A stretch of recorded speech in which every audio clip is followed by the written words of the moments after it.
better sound for you? Is that a better sound for you? Just let me know. If that's a better sound, then I'll stick with that. That's another option on StreamYard. Good, welcome. Thank you, Laurie. It's always great to have this kind of feedback because from here we can't always tell what's going on. So thank you so much and welcome here to this Science of Mind conversation. And it is a conversation. That's what it's always been. So that means that you are so vital in the flow of this conversation. And I'm just going to invite you to share your thoughts, your ideas, whatever comes to your mind. And you couldn't hear it at all before. Okay. Oh, well, look, this is how we're going to begin, because I know that Reverend Robert was here, I think, last week, and he shared something from the archives that was really amazing, which was an audio of Ernest Holmes as a meditation. And I think that meditation was for abundance. And we're going to begin today with this. I'm very excited. With this meditation for confidence. So this is how we're going to begin. Confidence within ourselves. So I'm going to invite us to close our eyes, to allow the words to come through, to feel the feeling, and I'm knowing that the sound is working perfectly. There is one mind. That mind is God. That mind is your mind now. This mind is always inspired with confidence. It has no fears, no doubts, no uncertainties. God in you leads, directs, and governs you at all times. The Spirit is never hurried, never worried, never afraid. Infinite happiness and joy belong to the eternal Spirit in which you live and move and have your being. This Spirit in which you live and move and have your being is God, the living Spirit Almighty. This Spirit is all the power there is. It is all the presence there is.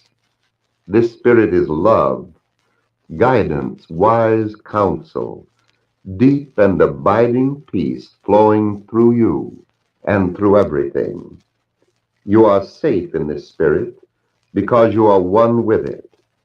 All the energy, all the action, and all the enthusiasm there is in the universe, all the vitality and power is centered right where you are now. Therefore say to yourself, I have no fear because I am one with the all-good. I have a deep and abiding sense of security because I am surrounded by a loving, living presence which governs, guides, and protects me. I have no uncertainty about the future because I know that today and always I am in the care of love and wisdom. There is a great joy, a deep peace flowing up from the center of my being. It is the peace of God and the joy of living. I look upon life with enthusiasm. I expect to be happy. I expect to be successful in everything I do, feeling that I am governed by divine love and sustained by divine strength. I know that I am able to do whatever is necessary. I have a calm confidence, a deep trust, a complete faith. Every thought of not being wanted or of being afraid, every thought of uncertainty and doubt is cast out of my mind. My memory goes back to God alone, in whom I live, move, and have my being, in perfect joy. A complete sense of happiness, peace, and certainty floods me with life. I have confidence in myself because I have confidence in God. I am sure of myself because I am sure of God.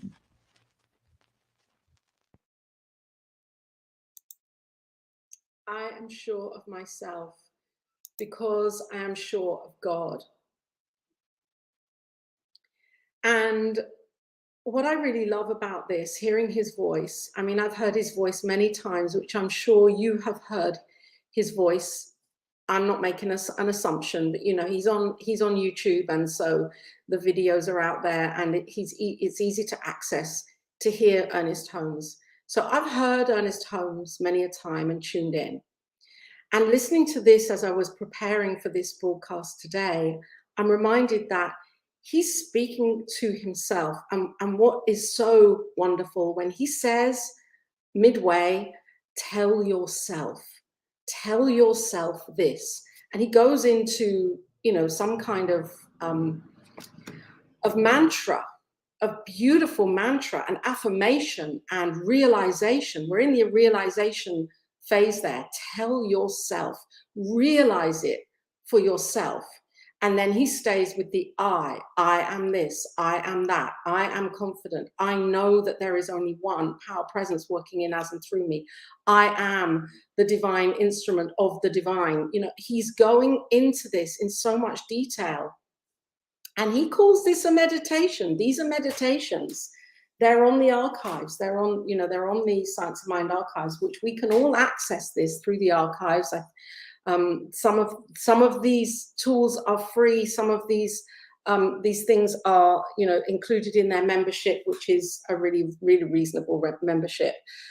Actually, to get then inundated with all of this body of work. So he's really convincing himself, and this is a part of our work, is when we bring this forwards into the quantum, you know, which Ernest Holmes may have had a glimmer of, and yet he was always waiting for the day when science and spirituality walked hand in hand, and religion walked hand in hand. And so now I feel and I believe we're getting closer to that place where we can talk quantum physics language, and we know we're talking spirituality because we're understanding that consciousness is everything and everywhere. And it's as we collapse the wave particle, we are then objectifying our experience. And this is what he's doing in this meditation, is that he's turning it round. He's alchemizing it. He's realizing it within himself. Tell yourself this. So we can use these tools. We can use this way of practicing meditation. And whether we want to call it meditation, contemplation, treatment, what it really is a renewal of our mind. You know, be ye renewed, be ye transformed by the renewal of your mind. I love listening to it. And this idea of confidence. We're in a time right now where so many different things are being experienced and are happening and are in our experience. And I don't believe that these things are any less impactful, really, than what was going on when Ernest Holmes was alive. I just believe they're different. And the archives gives us a body of work where we can delve in and understand how we can get closer to the truth by reading and researching and seeing and believe and understanding and changing our beliefs with all of the information that's there. And there's something that came to my mind. I'm just going to welcome in Fiona. Hello, Fiona. Welcome from Geneva. Good to be here with you today. And yes, Wayne, welcome. What a gift to be present. Absolutely, what a gift to be present in this moment, to take a breath and to realize the truth of who and whose we are. And I think actually, Wayne, you've just kind of given the beautiful foundation for what I wanted to share today. As I was looking through and feeling into this, because you know the archives has all of the Science of Mind magazines going back, way back, and the Creative Thought magazines going way back. And as I was feeling into this, I thought, oh, wow, I want to see the very first Science of Mind magazine. Well, at least, you know, nearer to October. What was happening in October in 19, just going to get that up here. Have I got it here? 1927. What was happening in October 1927. And I'm going to share this with my screen here, on my screen here. Stop this share, and I'm going to bring this in. I think I've got the right one. Yeah, no, not that one. This one. Here we are. If you're here and watching, you'll suddenly see this coming up into the stream. I'm going to make it even bigger. Okay, this was, I believe, the second Science of Mind magazine. I think there was one in September in 1927. I'm sure it was 1927, just checking that now. And this was the first one. And 1927. And as I was looking through it, what came to me is that we have certainly moved on, in this philosophy and this understanding, because the first thing he talks about here, or what one of the chapters here, one of is that this is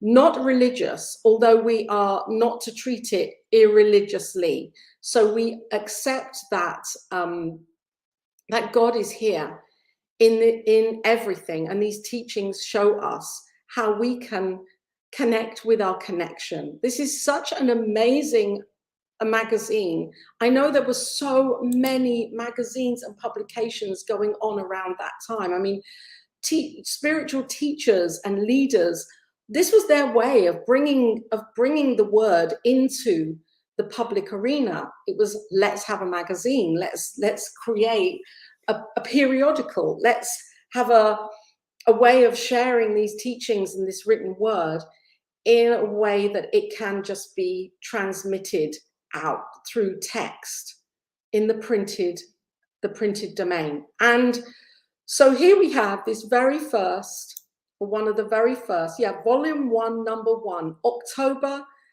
1927. So we are now October 1922. That's 95 years ago when this was coming out. We have reflections, and we have at one-ment, and different practitioners were writing in the magazine. So it really was a collective of people's thoughts and meditations, and on every day there is a meditation to read. So rather like now, here we have the theory of visualization by Ernest Holmes. And he's really going into how we practice. What are these tools? How can we use them?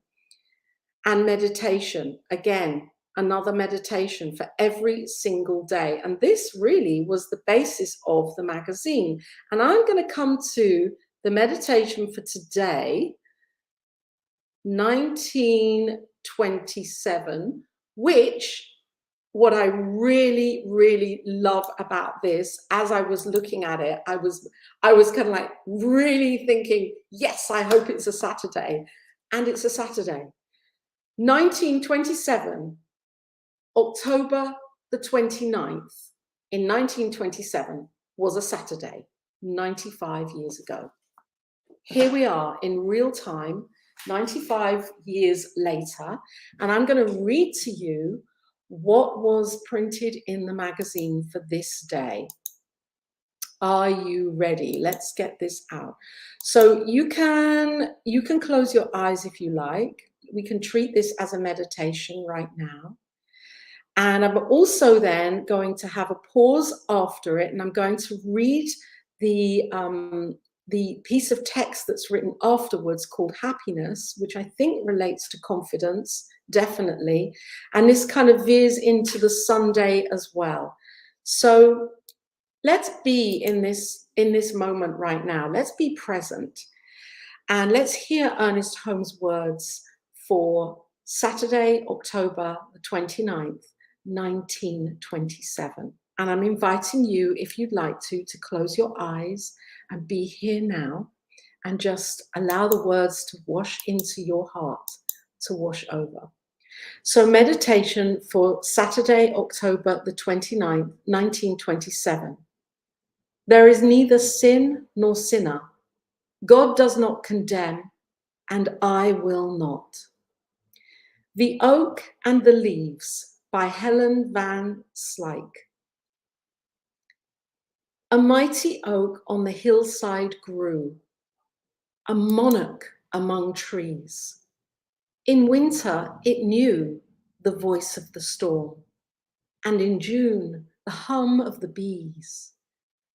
But a little leaf on the end of a bough sighed, "Alas, how small am I! I really will not be missed at all if I shrivel up and die." And so in a qualm of self-pity, it fell to the grass below. And one by one, the other leaves said, "I'm so small, I too will go."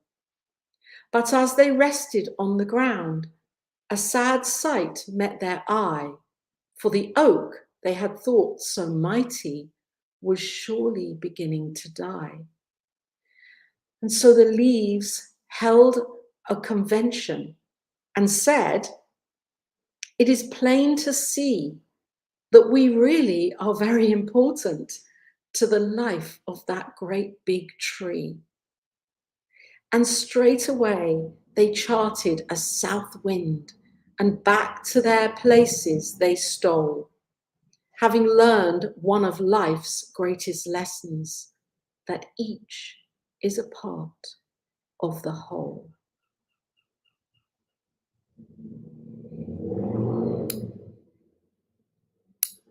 And as we take these words in, knowing how vital we each are, and that there is only one and there's nothing outside of the one, and that we are this one, I'm going to read now from this piece that comes just afterwards, called Happiness by Alberta Smith. All through the ages, I'm going to use I'm going to come into the non-binary here, because I'm not going to use man. All through the ages, we have been seeking happiness through material means, but we have never found it there. It is only through the establishment of our at-one-ment with the indwelling Spirit, and thus with God, the Father, do we find that peace and harmony which never changes, that spiritual contentment and love which satisfies. When we come to that place of understanding, where we know that God, the good, is all there is, and can rise in our consciousness to a realization of our oneness with Spirit, then do we partake of the divine nature of which we are an individualized part. Spiritual growth always takes place when the truth is realized. Happiness and contentment, therefore, come through the expression of that which is within oneself. And it is knowing and realizing the truth about ourselves and our fellow beings that enriches the consciousness and sets us free from all sense of separation from that which really is the one, unchangeable, indivisible reality. Happiness should be the best portion of everyone's life, for it is that through which God's love is expressed. It is necessary to understand the divine law in order that it may operate in our human affairs. Right thinking is the keynote to right living. We need to consciously contact happiness, and when we strike the key of love and peace within ourselves, then will our lives manifest harmony. True happiness is not obtained in the possessions of worldly things, but rather in the possession of self. There is only one way to obtain this full realization, the way of the indwelling Christ, unity with the whole. Let us know, therefore, that we are in tune with the infinite harmony of the universe.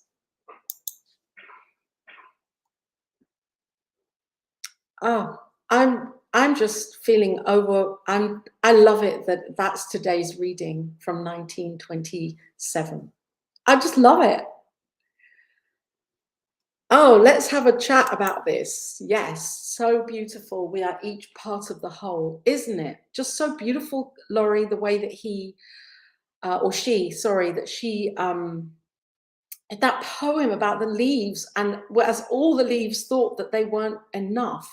And this is what we tend to do. We look at ourselves and think, I'm not enough. And then there's comparison, and we look at other people and think they've got it all together and we haven't. And there's this idea then that we depreciate ourselves. And then we know that we are all one, doing the best that we can, and we are the whole. We are the whole. We can't be separated from it. We make it. We are it. And Fiona, spiritual grace always takes place when the truth is realized. Timeless words of wisdom indeed. Yes, aren't they? Aren't they beautiful words and with such depth of meaning? And you're here on Facebook. I don't know your name, and because you're not on the StreamYard link, but it's okay. Welcome here. We have a right to choose our attitude. Oh, Viktor Frankl. What a reminder here that for those that have and are going through such challenging times that we are going through, and people have been through these experiences, that there is a realization that we can see ourselves differently within the situation, and then the situation changes. That's not taking away from what is going on, of course. So I'm going to continue, unless anybody has any questions or anything else that you want to share here. What I moved to do, because this is also where I was led. Can you see that piece there that says practitioners, Institute of Religious Science? I was like, oh, okay, what's this all about? So what he did in the magazine, what they did, the editors and Ernest Holmes, was this magazine was to also allow people to know who the practitioners are at 2511 Wilshire Boulevard, Los Angeles, who the practitioners of the time were. And so here we have the practitioners that were doing the work here in the department. Here we go. And one of these practitioners, we can see there's Anna Holmes, who is Ernest Holmes' mother, Ada Seymour, May Taylor, Cora Bamford, Emily Marshall, Mari Deal, Alberta Smith, Clarence Mayer. Now, Clarence Mayer's name came up for me in another piece that I was reading, because he wrote a book. I was just following a thread here. I love it that this is here. This is like, and here we are with our magazine, and we're going to put the practitioners in. Can you imagine if we put every single practitioner in the magazine now? That would be like, oh, that would be amazing. Let's see. Let's affirm we can do that somehow. But there are hundreds of practitioners, and so we know we can find the practitioners on the practitioner website, and everybody is there, and hopefully easily found, and through the centers and through the focus ministries. I just love it that these practitioners are really in here and acknowledged. And as I was reading, delving into the archives, and get thee to a practitioner. I love that. Yes. That's got to be the message for the day. Get thee to a practitioner, absolutely, because this ties in with what I wanted to bring forward. Clarence Mayer, Clarence Mayer wrote a book that is also in the archives, and it is called, I'm going to bring it in here if I can, share the screen. It is called this. There's so much in the archives, in the Science of Mind archives. There are so many incredible gems. And this is the one that I found for today. I love the the book. I love the font. I love just the feeling of it. It's like it's drawing me in the way that it's like secrets of metaphysics. You know, this was around before The Secret, and the way that these spiritual teachers of the time were using mysterious language in the titles of their books. I love it. I just think it's so creative, the way that they were bringing language in, secrets of metaphysics. Now, we all know Louise Hay, or if we don't, then there's another one to look up. She was a practitioner and she was also a religious science minister. I have to put that in there, and I have that on Good Word from readings that I have partaken in and conversations that I've had. Louise Hay was really renowned for bringing in this work and teaching it out to the many, as if she's being a practitioner out loud and writing about it in her book. This is how to be a practitioner. We go to the mental cause. Now, what kind of came to me was, oh my gosh, this is a pre-Heal Your Life book, because in Secrets of Metaphysics, Charles Mayer, why do I keep saying Charles? Clarence Mayer outlines in here what metaphysics really means. And of course, here we have a foreword by Ernest Holmes. Wow, I've just noticed that. In the following pages, entitled Secrets of Metaphysics, Clarence Mayer has clearly laid bare the principle, application, and process of spiritual mind healing. Consequently, one reading of this book will find that the secret is revealed and the simplicity of a universal principle accessible alike to each and all. The first edition of this book has found such popular favor both at our Institute of Religious Science and in other places in the country, that I have strongly recommended this new and enlarged edition with a more pertinent binding. Love it. So that students of this science everywhere may have it as a constant source of inspiration and information. I believe that all who read and study this volume will be greatly benefited. Ernest Sherlock Holmes. I need to get that right. That's something in me, tongue twister that. The key to this is that this book is a teaching of metaphysics and what metaphysics really means, how to use it, how not to use it, what to do with it, and then it goes into healings for certain things, for sick business, for business conference, for healings for limitation versus financial freedom, for peace, demonstrations for all sorts of things. And then we have treatments and meditations, non-religious but not irreligious approach, again at the end of the book.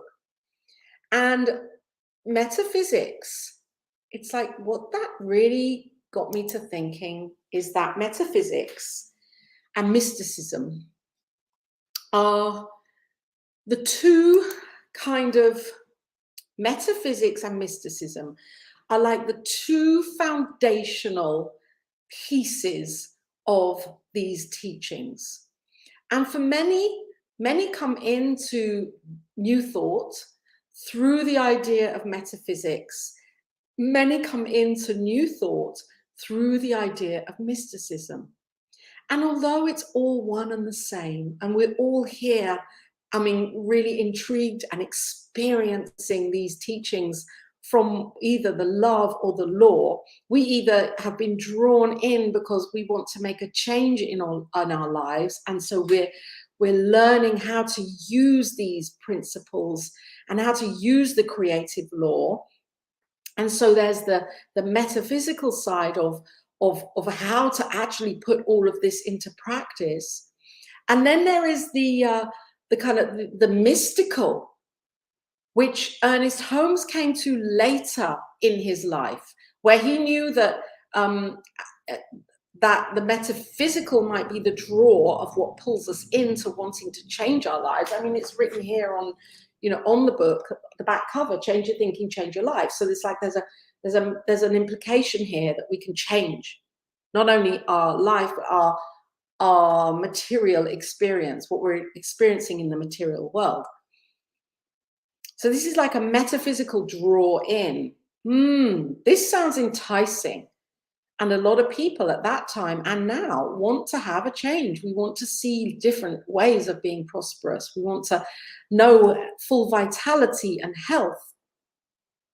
We want to open up to the greater experience of a materially fulfilled life, And then what he realized as he worked through his own life and other teachers, as he synthesized the information, that really this is about the mystical.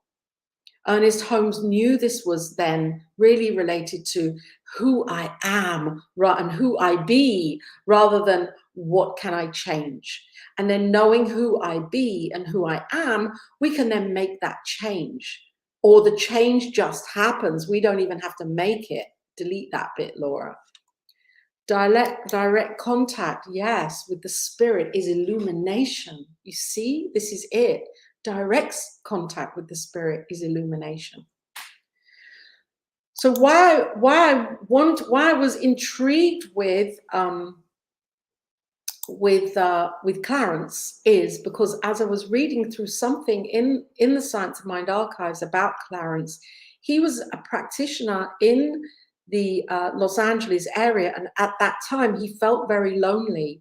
He felt very alone, and he wrote this, I think, on his own experience of how to change things in his life and how to create a business around being a practitioner, how to bring prosperity into his own life and teach that to others. So the book is here. Getting down to practicality. If we find ourselves out of employment, how can we reconcile this to the fact or theory of metaphysics, namely that the consciousness which we call our own I am is already in its right place. One of the books that is on the, I'm just going to switch over here for a little bit. I don't think I've got time. Are there any questions? Is there anything anyone would like to add in here before I go off on another related tangent? Anything else? One of the things that I found really beautiful is that now on the Science of Mind archives is this book. Where am I? I'm going to share it, show it, share screen. This book is now for sale on the archives, and it's a book that is really it's called The Source Book. And it was compiled and created over a number of years by Dr. Tom Sanner. And what he has done is that, and it's now available on the archives to purchase. It used to be like, how can we get this book? How can, and in school, in ministerial school, it was kind of like, okay, we were offered the link and we purchased it. Now it's available in the public domain. So I think it's a beautiful, beautiful investment. If you choose to purchase this, what you're going to get is hundreds of page. Look, this is page 387. It goes, and that's only like not even halfway through, where Dr. Tom has looked at every single identifying word or expression and looked at how many times that has ever been said in any of Ernest Holmes' work, and created a list, one big scrolling list in alphabetical order of the words and their meanings, and Ernest Holmes' description of their meanings. So if you want to know what Ernest Holmes believed about the word metaphysics, you can go to the source book and you can find where metaphysics is written over and over again in all sorts of different publications that he's written. So metaphysical trinity, metaphysics, activity of mind. Metaphysics is the study of the activity of mind. It is beyond, the seen world. It's the study of the activity of mind. It's the only activity there is in the universe. There was never a thing appeared on this planet, but what there was a mental image behind the thing. So this is a beautiful resource that's now there. It's only recently been put into the archives as something that we can purchase. I would recommend it because I've purchased it and I love it. It's like a beautiful kind of, ooh, let's delve in even more deeply to where these things are written and how we can understand earnest assimilation of the meanings of these things. So metaphysics, that's one way that we come in to these teachings, whether we come into these teachings through Ernest Holmes and the Science of Mind, or through Louise Hay, or through Unity, or through numerous ways that we can, Joel Goldsmith, or through Emma Curtis Hopkins. You know, these are the teachers that were sharing at the time. Quimby, Mary Baker Eddy, all of these people that knew the truth, Christian Science, divine science, they're still here. And we get activated and inspired with a certain teaching depending on who we are and our uniqueness and what resonates with us. For me, it was this. And so we come in either because we want to know who we are more deeply, or because we want to change something.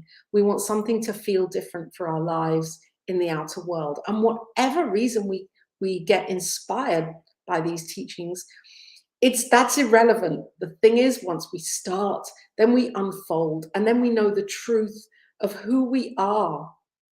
Oh, Fiona, that's amazing.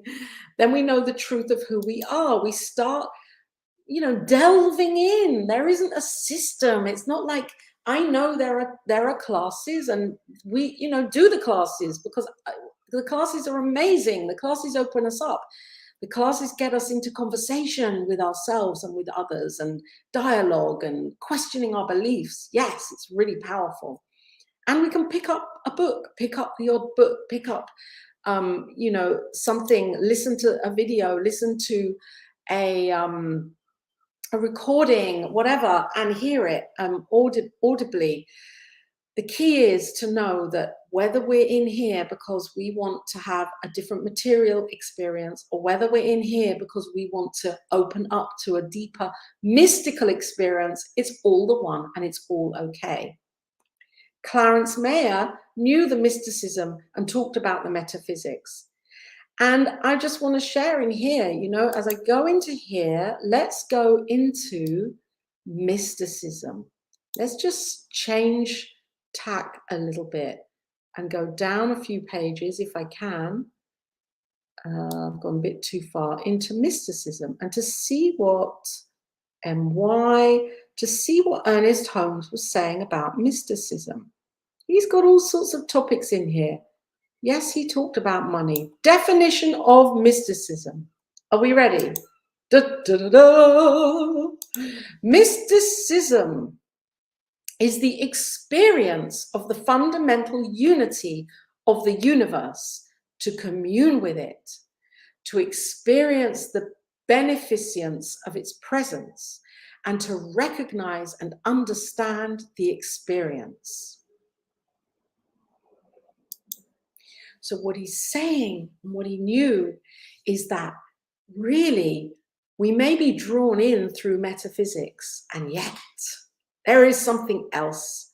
There's something deeper. There's something beyond or underneath all of this. When we get to really know the truth of who we are and do the work for ourselves, we then are really in tune with the infinite. We're in tune with the infinite, and we can open up our hearts. And then the metaphysical piece is like, okay, that can be 10x'd now, because we have we are that greater, the knowing of a greater container. So the work is all here. We have the metaphysical work and we have the mystical, and we can dip and delve, and we can choose where we want to focus, and we can know that it's all one. And I think a really exciting thing is to be aware and to make that choice. Am I focusing on the metaphysical right now? I want to make a change for things in my life. I want to see the world differently. I want to see my experience differently. Or am I focusing on the mystical, where I still want to see and know my experience differently, by focusing on the internal and who I am? This Christ consciousness, this idea of Christ consciousness, which is one of our core principles and one of our belief statements, that we are this I am Christ consciousness is not a person, it is who we be, and it is in each of us. So the mystical brings us closer to knowing the truth of who we are.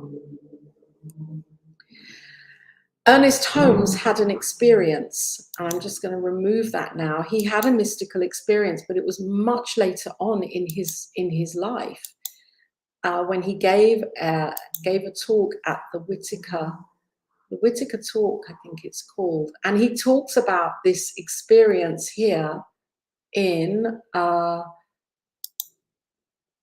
just going to get it here. I just wanted to read this, because Ernest Holmes talks about the mystical. This book I found, Mysticism, a talk given by Ernest Holmes. Let me share it. A talk given by Ernest Holmes at Asilomar. Here we go. I put it in blue. Mysticism is not the mystery and the psychism. So it's not about thought transference. It's not intuition, although many people in our field mistake these. Just as Buck says that cosmic consciousness is an awareness of our union with the whole and the unity of the whole, so mysticism is the perception of that wholeness in everything without fragments.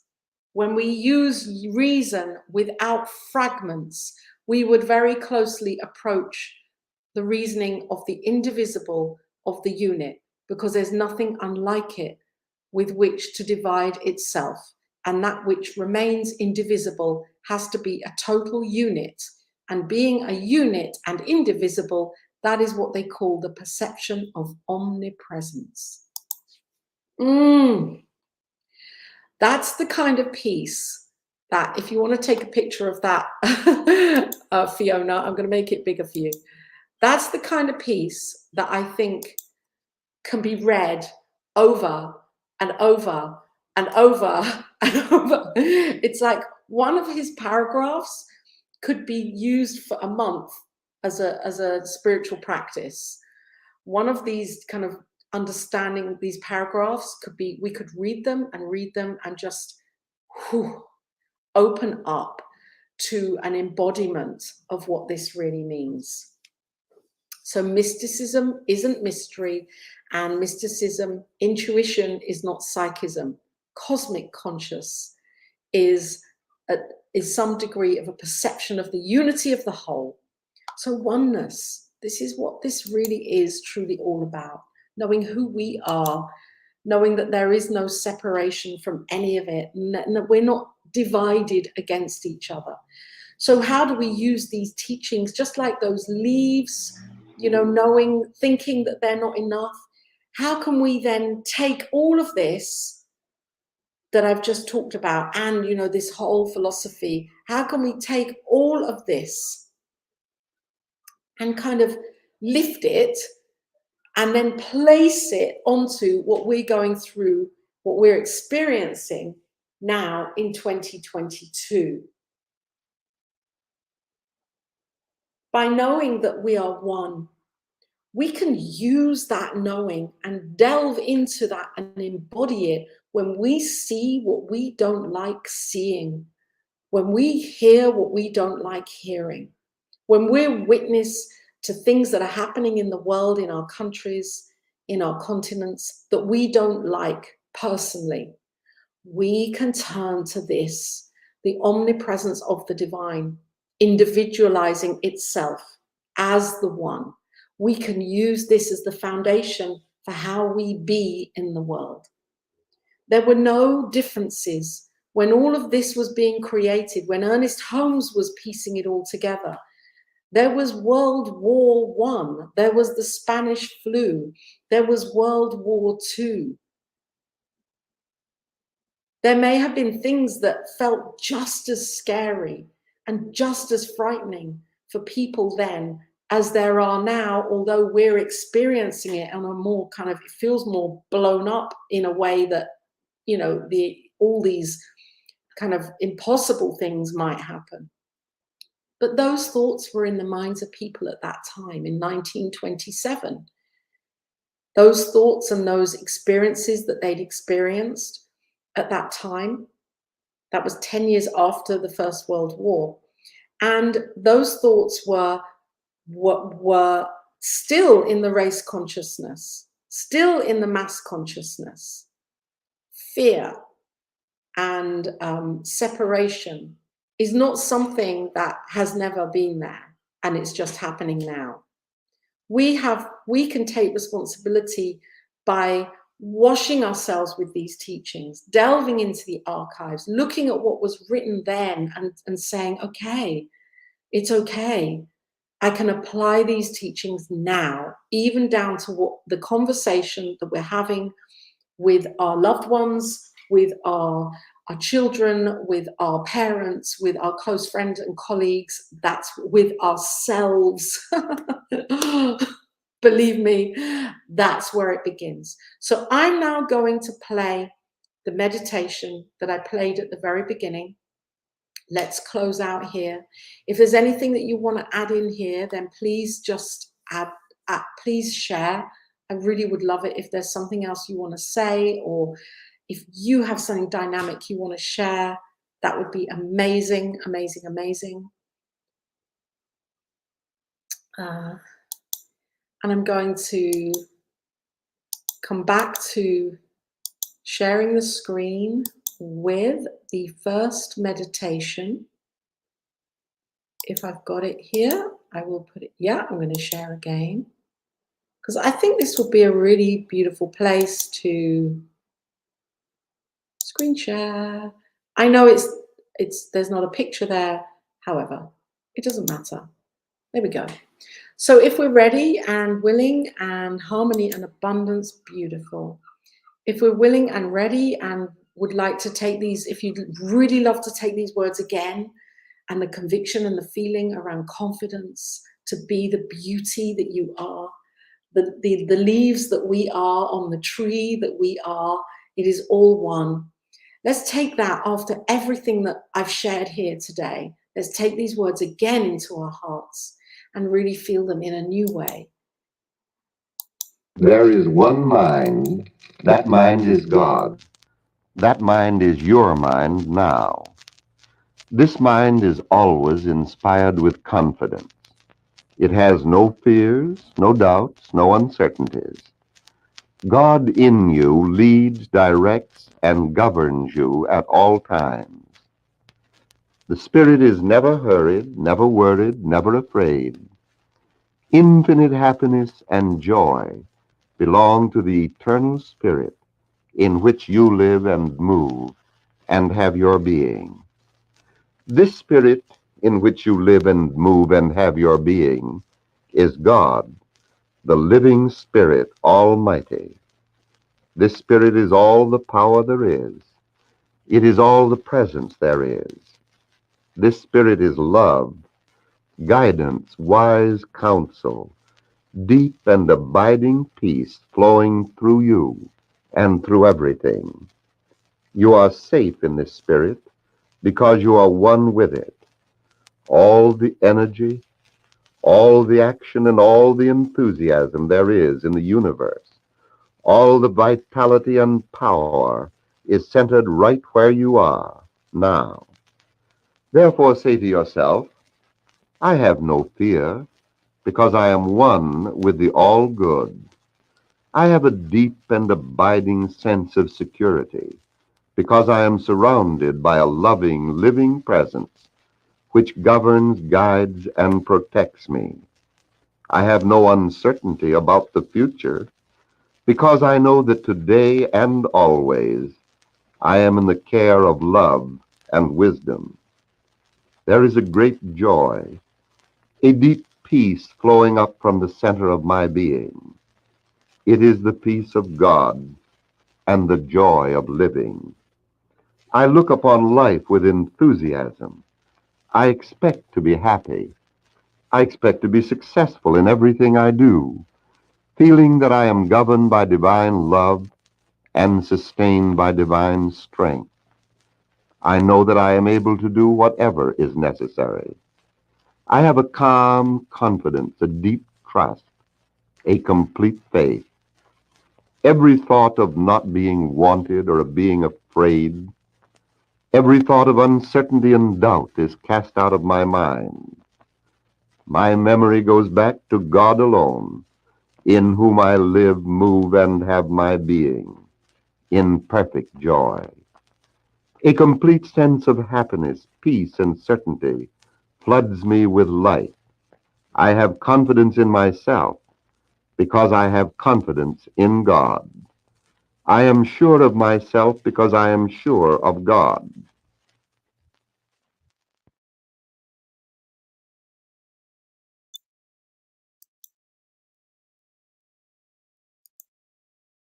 And so it is. And so it is.